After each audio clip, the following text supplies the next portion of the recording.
Hello, and welcome to Stretching the Word. I'm your host, Sister Valerie, and not today, devil, just not this year.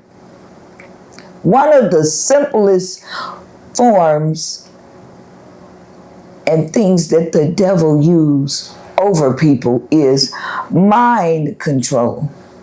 And that's how it starts with domination. Mind control. Let's see, what is mind control and how does that work? Simple. When you start saying, oh, I can't do this and I need somebody to do this for me, and people will play on that. And the devil plays on that. And that's one of his simplest forms, to make you think you can't do it for yourself. So then he sneaks in, and the next thing you know, he's in full control. He has full control over your mind. He's telling you, oh, well, you can't do that. You ain't never gonna be able to do that. You need so-and-so to do that. You need me. The evil person is going to say, oh, well, you need me to, oh, you can't handle your business. No, you need me to handle your business. See, that's how it all started back in the day. That's how pimps would take control over women, because he would tell the woman that she wasn't able to make it on her own. He could provide for her, and he could do this for her, and he could do that for her. And next thing you know, he was dominating her. He was in full domination of her. So we have domination today, used as a ministry by the enemy. It's simple. It's mind control. When somebody forcefully influences you and take over your actions and tell you what to do, that's called domination. And it says domination is an unequal power dynamic where one agent, a person, or a system, the system of the devil, exercises unconstrained, which means he's just going to take over everything. You know how the old saying goes, give him an inch and he'll take a mile. He takes over everything once he dominates you. He is in full control of you. He tells you what to do. As they say, he tells you when to jump and how to jump, because you have given him this control over you, over your mind. So he's not going to show you no mercy.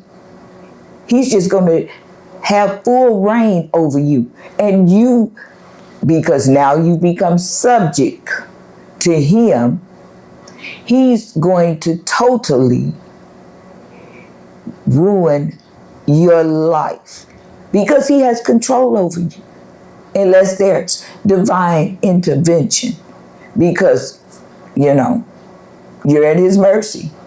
You got to do when he say do what he wants you to do, because he's controlling your mind. But now you say, okay, well, but then guess what?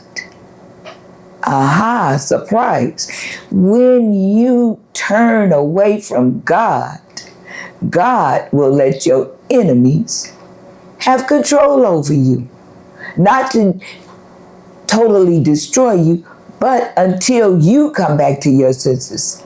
In the book of Judges, we see, because the children of Israel, the Israelites, they did stuff that God didn't approve of. So when they got out of the will of God, God said, oh, okay, I got one for you. I'm going to let your enemies rule over you. You don't want me to rule over you? I'll let your enemies rule over you. And he gave the Assyrians, the Midianites, control over them for a period of time, until they decided they was going to recognize who God was, and until they decided that they wanted to be under the rule of God. But see, when we're under the rule of God, he yet gives us choices. He's not a hard taskmaster. He's not a forceful, you have to. He gives us free reign. He gives us choices to make choices. But the enemy, the devil, he just gonna dominate you. You're not gonna have a choice. It's gonna be his way or no way. So remember, don't give place to the devil by first saying what you can't do. Because the Bible tells us that we can do all things through Christ, which strengthens us. So therefore, don't let the enemy dominate and have dominion over you. Because God will keep your enemies at bay if you live for him.